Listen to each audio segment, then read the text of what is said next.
Welcome back, everyone. Today we are diving into an explainer of Section 13.2 of your software engineering program. I'll be acting as your lecturer today, and we're going to look at exactly why organizational security is such a massive, fundamental part of your curriculum. Now, you might be thinking software security is all about just sitting in a dark room writing impenetrable code, right? Well, actually, scratch that. As you're about to see, the reality is way more tied to how a business actually operates on a day-to-day basis. Here is our agenda for today's explainer. We've got 1. Security as business risk. 2. The information security policy. 3. Security risk assessment stages. And 4. Lecture summary and exam focus. We are covering every concept in the exact order of your textbook, so you'll be perfectly prepped for your exams. Section 1. Security as business risk. Get ready because we need to completely shift our perspective on how we view security in the real world.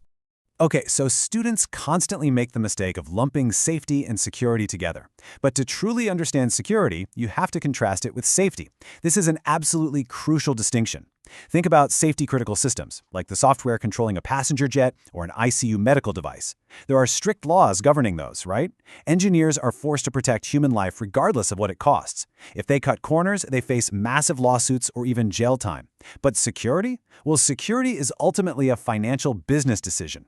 Unless a security failure unlawfully leaks highly sensitive personal info, there usually aren't strict laws stopping a company from deploying a somewhat insecure system. It's impossible to perfectly predict the cost of a hack, so organizations are constantly weighing the price of building complex protection against the cost of just paying out when a failure eventually happens. Let's ground this with a real-world example straight from your text. Credit card fraud. Credit card companies know exactly how their systems get exploited. The technology definitely exists to introduce incredibly complex, highly secure systems that would practically eliminate this fraud. But when these companies actually calculate the risk, they make a purely financial business decision. They realize it's actually cheaper to just compensate the users for their fraud losses than it is to buy, deploy, and constantly maintain perfect fraud reduction technology. So, the big takeaway here? Security is a financial balancing act. It is a business issue first and a technical issue second. Section 2. The Information Security Policy. Since security is basically a business risk, organizations need to form a way to manage it across the board. Let's formally define this term before we break it down. An information security policy is a formal, documented policy that sets out the overarching security goals and risk management strategies of an organization. The whole point of this policy is to inform absolutely everyone in the company about what those security goals are. Keep in mind, this is not some dense, super technical manual for developers. It's a broad framework. It defines the what of security and leaves the how to the actual security engineering process. If an organization actually wants to handle its financial risks properly, its policy has to explicitly define 4 core elements. They need to outline 1. The assets to protect, 2. The level of protection required, 3. The responsibilities of everyone involved, and 4. The existing procedures. Let's walk through each of these step by step, just as if we were drafting the policy ourselves. First up, the assets to protect. Listen, not everything needs Fort Knox-level security. A company might have top-secret trade secrets, sure, but they also have a website loaded with public marketing material. Applying expensive, heavy-duty security to public domain assets is just a total waste of money and effort. A good policy identifies what actually holds value and truly needs guarding. Second, we define the level of protection. Because even among the assets we do want to protect, not all data is created equal. Information has to be categorized. Highly sensitive personal data, that needs strict access control, meaning it should only be available to authorized users in very specific roles. General company data, on the other hand, might just need a basic login for any employee. You always match the level of protection to the potential fallout if that data is lost. Third, the policy has to outline responsibilities. Security is absolutely a two-way street. The policy sets out what users must do, like using strong passwords, locking their screens, keeping their office doors shut, but it also explicitly defines what the organization has to do to support those users. Things like providing reliable data backups, archiving services, and giving them the proper secure equipment in the first place. And finally, the 4th element, existing procedures. Honestly, this one often surprises students. For pure practicality and cost, companies are often forced to maintain older, slightly flawed legacy systems. Why on earth would they do that? Well, because dropping a brand new, overly complex security system onto your staff might frustrate them so much that they just reject it. If a system is too clunky, humans being humans will inevitably find insecure workarounds just to get their work done faster. And ironically, that makes the whole organization way less secure than it was with the older, flawed system. So to recap, a solid policy covers your assets, protection levels, two-way responsibilities, and practical procedures. Section 3, Security Risk Assessment Stages. So the policy gives us our high-level goals, but how do we actually assess specific risks when we sit down to build the software? Let's dive in. Let's look at the definition. Security risk assessment is an ongoing organizational activity from initial specification right through to operational use, focused on identifying and understanding risks to information assets. I really want you to underline that word ongoing in your minds. This isn't just a quick checklist you tick off at the start of a sprint and forget about. It is a continuous, living organizational activity. We can actually map this ongoing process chronologically right onto the software development lifecycle.